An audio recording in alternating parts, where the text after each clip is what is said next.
사랑하는 삼회교회 교우 여러분, 사순절 첫째 주일에 우리 모두 함께 마음과 뜻을 모아 예배 드리겠습니다. 우리가 다 지금 뜻하지 않은 그런 상황으로 함께 이 공간에 모여서 예배 드리지 못하고 이렇게 온라인으로 예배 드리게 됨을 참 마음 아프게 생각합니다. 그리고 특별히 저는 이제 어제까지 삼회교회에서의 저의 임기를 마치고 이제 떠나야 되는데 여러분은 일일이 찾아뵙지 못하고 이렇게 동영상을 통하여서 인사드리게 됨을 양해해 주시기 바라겠습니다. 제가 그동안 삼회교회를 섬길 수 있도록 기회를 허락하신 하나님과 그리고 이 목회를 위해서 활동할 수 있도록 협조해 주신 모든 교우 여러분들 그 기도와 사랑과 열정에 감사드립니다. 부족한 제가 이제 떠나게 되고 오늘부터 이제 삼회교회를 맡아서 이 교회를 운영하실 김동환 목사님을 소개해 올리겠습니다. 열정적이고 너무 신실한 분이시기 때문에 제가 아무 염려 없이 이 교회를 떠날 수 있습니다. 김동환 목사님은 연세대학교 교목이시고 연합신학대학원의 교수이십니다. 기독교 윤리학을 전공하셨고요. 오늘부터 이제 삼회교회를 맡게 되셨는데 이제 오늘 이 첫째 사순절 첫째 주일 이 설교 맡게 되셨습니다. 김동환 목사님께서 오늘 말씀 전하실 내용은 하나님처럼 되어서 물음표입니다. 말씀 가운데 은혜로운 그런 시간 되시기 바라고 여러분 어디에 계시든지 이 가정 예배를 통하여서 이 어려움을 극복해 내시고 부활의 참 빛을 맞아들이는 이 사순절 기간 되기를 바라는 마음 간절합니다. 이제 목사님 모시겠습니다.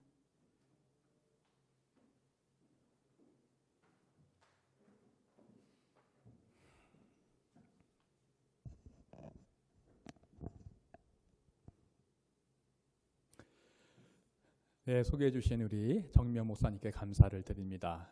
그리고 주님의 이름으로 모든 삼회교회 교우님들께 인사를 드립니다. 예, 소개받은 대로 저는 오늘 3월 1일 3.1절 주일부터 삼회교회의 담임 목사가 된 김동환입니다. 정말로 이렇게 부족한 저를 귀한 삼회교회의 담임으로 세워주신 하나님께 영광과 감사를 드리고 또 그동안 많은 수고를 해주신 우리 정명 목사님께 감사를 드리고요. 오늘 이 주일 아침에 이렇게 카메라를 통해서 이렇게 온라인으로 말씀을 듣고 계실 우리 삼회교회 교우분들께도 감사를 드립니다. 예, 공식적으로 한번 제가 인사를 드리겠습니다.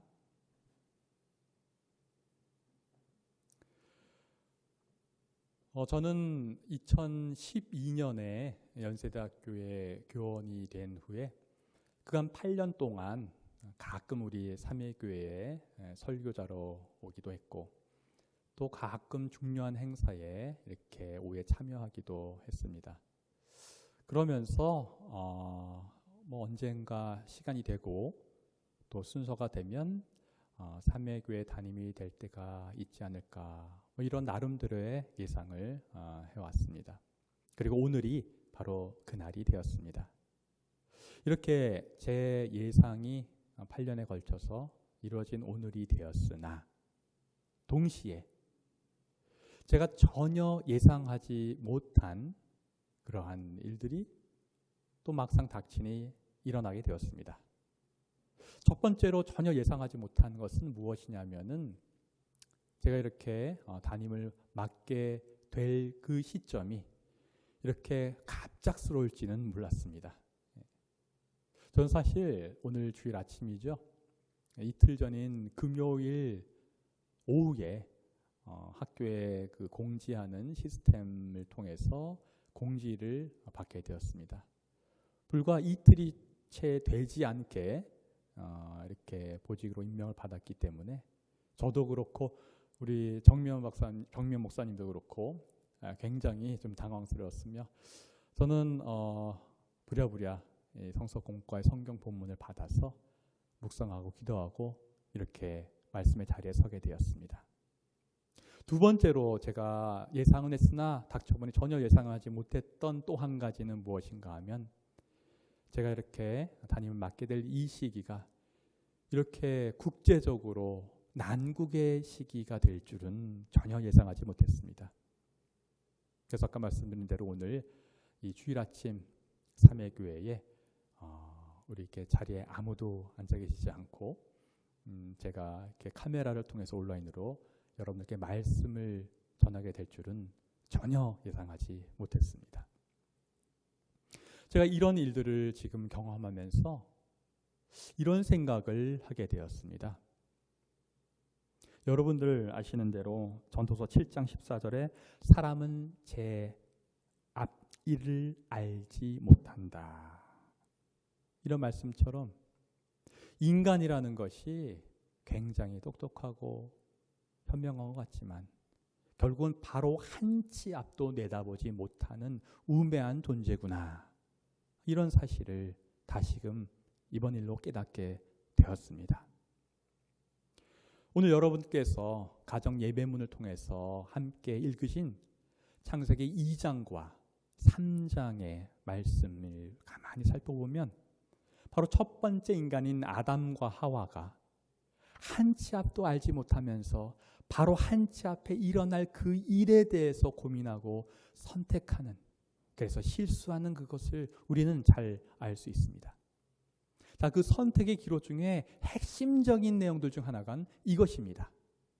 선과 악을 알게 하는 이 나무의 열매를 따 먹으면 어떻게 될 것인가? 두 가지의 제안이 들어옵니다. 첫 번째 것은 하나님으로부터 들어옵니다. 너희가 이 선악과를 따 먹으면, 하나님이 말씀하십니다. 2장 17절에 있는 말씀 그대로 인용합니다. 너는 반드시 죽는다. 자, 같은 이슈에 대해서 창세기 3장 3절에 보면 뱀 곧 사탄이 전혀 다른 제안을 합니다. 너희는 절대로 죽지 않는다. 자, 하나님은 선악과를 따먹으면 너희는 반드시 죽는다. 그러나 뱀 곧 사탄은 이걸 따먹으면 너희는 결코 죽지 않는다. 자, 여러분, 어느 분의 말씀이 맞습니까? 이걸 따먹고 죽었습니까? 안 죽었습니까? 아마도 지금 제가 보이지는 않지만 우리 온라인을 통해서 말씀을 듣는 우리 교우분들이 많이 좀 헷갈리실 것 같아요. 따먹었는데 안 죽었잖아. 혹은 사탄이 맞은 건가? 하나님이 틀린 건가? 여러분, 정답을 알려드립니다. 어떻게 사탄이 맞습니까? 하나님이 정답이십니다. 사탄이 틀렸습니다. 그럼 자세히 들여다볼까요? 자, 선악과를 따먹은 다음에 아담과 하와가 바로 죽지는 않았습니다. 바로 죽지 않으니까 마치 사탄의 말이 맞는 것 같죠. 그러나 바로 죽지는 않았지만 결국 인간 아담과 하와는 그 일로 인해서 하나님으로부터 심판을 받고 심판의 대가로 죽음이라는 결과가 초래되었습니다. 그러니까 하나님 말씀처럼 당장은 아니나 결국 그 일로 인해서 반드시 죽게 된 것입니다. 인간이 죽게 된 이유가 되었죠. 사탄은 반면 뭐라 그랬습니까? 이걸 따먹으면 절대로 죽지 않는다 그랬죠. 당장 죽지는 않았지만 진짜 절대로 죽지 않게 되었습니까? 아니요. 인간은 반드시 하나님 말씀처럼 죽게 되었습니다. 따라서 하나님이 맞으셨고 뱀 곧 사탄이 틀렸습니다. 자, 여기서 알 수 있는 것은 무엇입니까? 한 치 앞도 알지 못하는 우리 인간도 우리 한 치 앞을 예상할 수는 없는 것입니다. 그리고 인간보다 뛰어난다는 영적 존재인 사탄도 결국 그 뒤 한 치 앞은 알지 못했던 것입니다. 즉 그 뒤에 하나님의 형벌로 인간이 죽게 될 것이라는 것까지는 알지 못했던 것입니다. 그러나 하나님은 알고 계셨습니다. 하나님은 사탄의 유혹에 아담과 하와가 넘어갔고 결국 반드시 죽게 되리라는 것을 알고 계셨고 그런 계획을 갖고 계셨던 것입니다. 그래서 성경은 말합니다. 이 일로 인해서 하나님의 심판은 바로 죽음을 인간에게 주는 것이었습니다.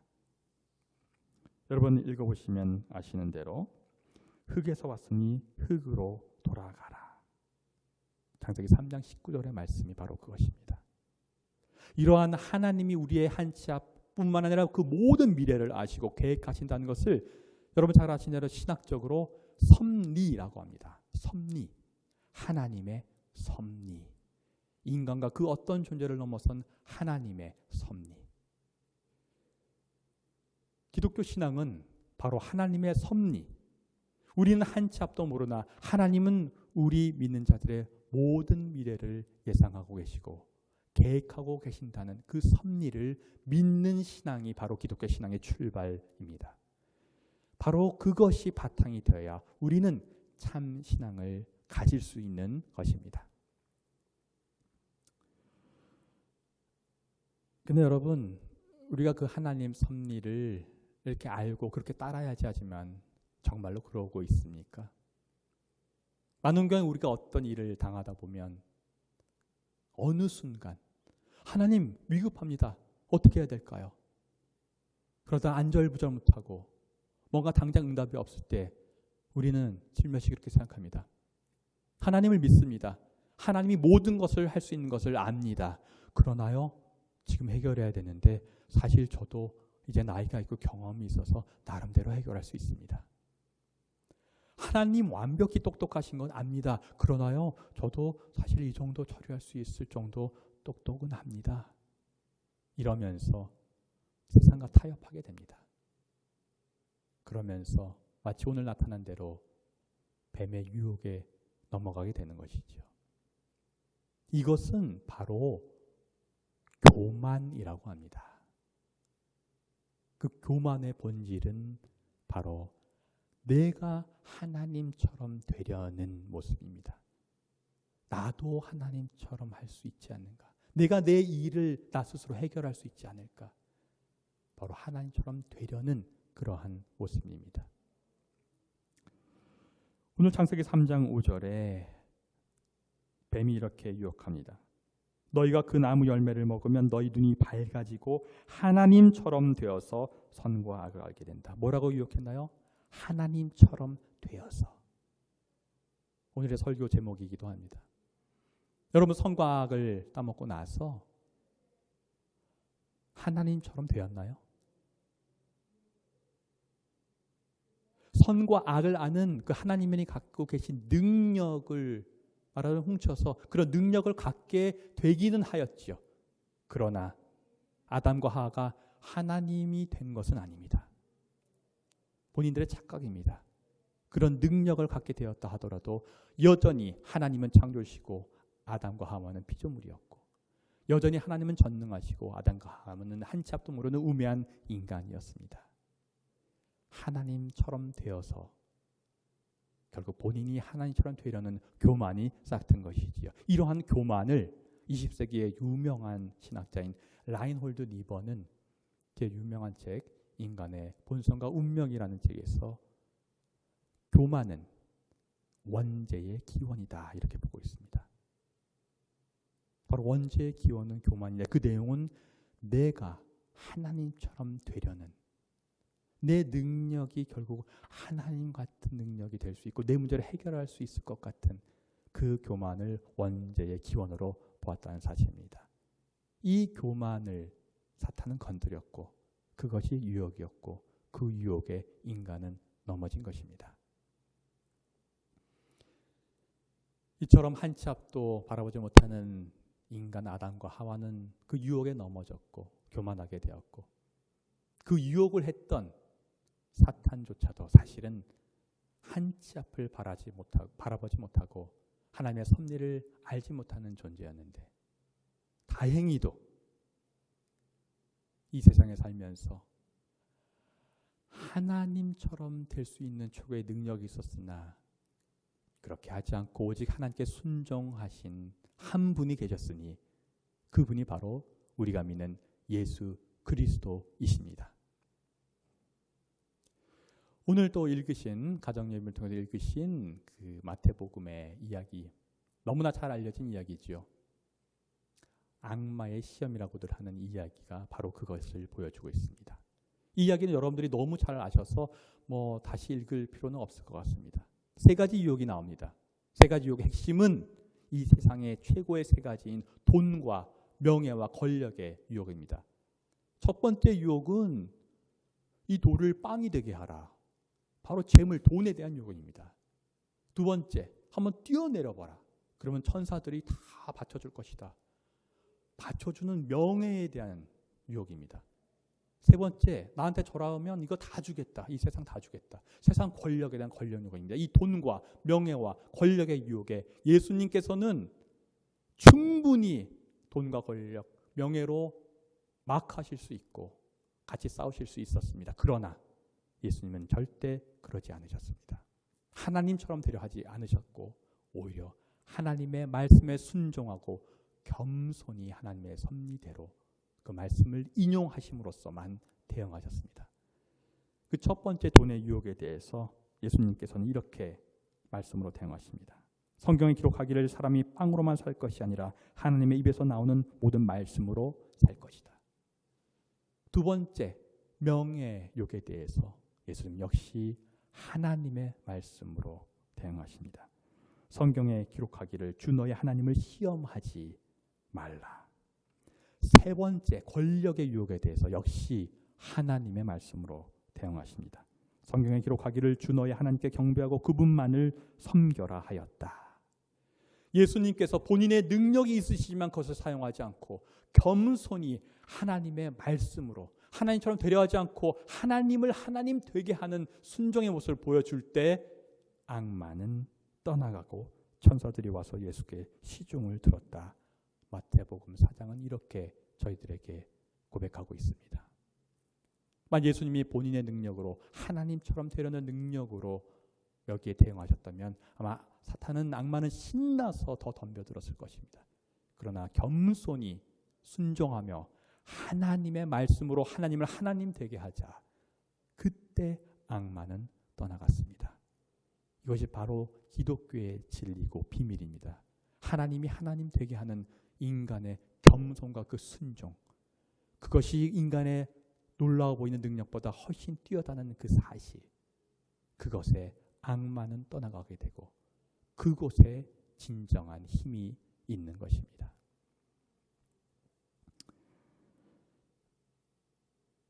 이렇게 하나님께 순종하고 겸손을 철저히 보이신 그 예수 그리스도는 사역의 시작부터 그렇게 하셨고 결국 그대로 실천하셔서 십자가에 달려서 죽기까지 하나님께 순종하는 최고의 겸손을 저희들에게 보여주셨고, 그래서 겸손하지 못한 교만한 우리 우매한 인간, 그 죄인된 우리들을 구원하는 구세주가 되셨습니다. 오늘 제가 설명한 이 모든 이야기를 로마서에서 사도 바울은 신학적으로 잘 정리하고 있습니다. 제가 그 부분 다시 한번 읽어드리겠습니다. 로마서 5장 12절에서 19절에 있는 말씀입니다. 아담 한 사람의 범죄 때문에 그 한 사람으로 말미암아 죽음이 왕노릇하게 되었다면 넘치는 은혜와 의의 선물을 받은 사람들은 예수 그리스도 한 분으로 말미암아 생명 안에서 왕노릇하게 되리라는 것은 더욱더 확실합니다.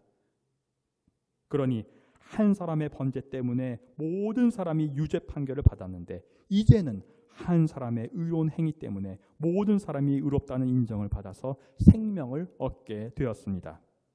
한 사람이 순종하지 않음으로 말미암아 많은 사람이 죄인으로 판정을 받았는데 이제는 한 사람의 순종함으로 말미암아 많은 사람이 의인으로 판정을 받을 것입니다. 삼회교회 교우 여러분, 여러분들은 인생의 중요한 사안에 대해서 무언가를 선택하게 될 때 신앙인으로 어떠한 선택을 하시겠습니까? 하나님의 말씀에 순종하고 겸손히 나아가시겠습니까? 아니면 나의 능력으로 나의 의로 해결하려 하시겠습니까? 하나님을 하나님 되게 오히려 하시고 해결하시겠습니까? 아니면 내가 갖고 있는 능력으로, 내 힘으로, 내 지혜로, 내 경험으로 해결하려고 하시겠습니까? 그래서 사탄의 유혹에 넘어가서 교만한 죄를 범하게 될 것입니까? 아니면 하나님을 쫓아 하나님의 영광을 바라고 겸손히 나감으로써 예수 그리스도의 십자가, 그 구원을 다시금 확인하시겠습니까? 아까 전에 어떤 말씀드린 대로 여러분들 이 말씀을 듣고 나면 당연히 하나님을 택해야지, 겸손히 나가야지 할 것입니다. 그러나 막상 어떠한 중요한 인생의 위기, 선택상에 닥쳤을 때는 우리 쉽게 하나님만 하나님 되게 하기 어렵다는 사실을 우리는 솔직히 고백해야 합니다. 아까 말씀드린 대로 하나님 빨리 해결해 주세요 하지만 당장 뭔가 보이지 않고 당장 해결해 주시지 않는 것 같으니까 하나님은 굉장히 뛰어나시지만 저도 나름대로 나이가 있고 경험이 있어서 저도 좀 해결할 수 있을 것 같아요. 하나님이 전지전능하시지만 저도 뭔가 할 수는 있어요 하면서 슬며시 점차 하나님처럼 되려는 교만에 빠지게 될 경우가 허다하다는 사실을 우리는 명심해야 될 필요가 있습니다. 그러하기 때문에 오늘 이 말씀을 통해서 우리는 다시 한번 우리 스스로를 경각하고 우리의 신앙을 재점검해야 합니다. 한심해 보이던 아담과 하와가 바로 나 자신 인간이라는 사실을 우리는 깨달아야 합니다. 그래서 유혹에 빠질 때 어느덧 하나님을 믿지만 하나님 없는 삶을 살아가야 수 있는 존재라는 사실, 하나님을 알지만 하나님을 잊고 사는 생활을 하게 될 수 있다는 사실을, 영적인 삶을 원하지만 실제로는 매우 세속적인 삶을 살아가고 있다는 사실, 구원을 받았으나 사실은 죄된 삶을 살아가고 있다는 사실, 영생을 얻었으나 사실은 그런 교만의 죄로 사망에 이르게 될 수도 있다는 사실을 우리는 다시 한번 이 말씀들을 통해서 깨달아야 될 필요가 있습니다. 그러나 다행히 우리와는 다른 예수 그리스도께서 하나님처럼 될 수 있는 그분, 하나님 자신인 그분께서는 오히려 하나님처럼 되려 하지 않고 하나님을 하나님 되게 하셨다는 그 놀라운 복음의 사실이 우리에게 있다는 사실을 다시 한번 또 깨달을 필요가 있습니다. 그래서 그분을 의지하고 그분의 삶에 잇대어 살아갈 때, 그래서 그분이 왜 십자가에 달려 돌아가셨고 왜 한 치 앞도 모르는 우매한 우리 인간을 위해서 이 땅에 내려오셨고 능력이 있으나 능력을 바르지 않고 오직 하나님께 순종함으로 겸손함으로 십자가에 달려 죽으셨다는 것, 그래서 우리를 구원하게 되셨다는 것, 그래서 죄에서 해방되고 우리는 죽음이 아닌 영생을 얻게 되었다는 이 놀라운 사실을 우리 점검과 함께 복음으로써 다시금 새기고 그렇게 실천하며 살아가야 된다는 사실을 여러분 깊이 우리 모두 깨달을 수 있기를 주님의 이름으로 간절히 축원합니다. 다 같이 묵상기도 드리시겠습니다.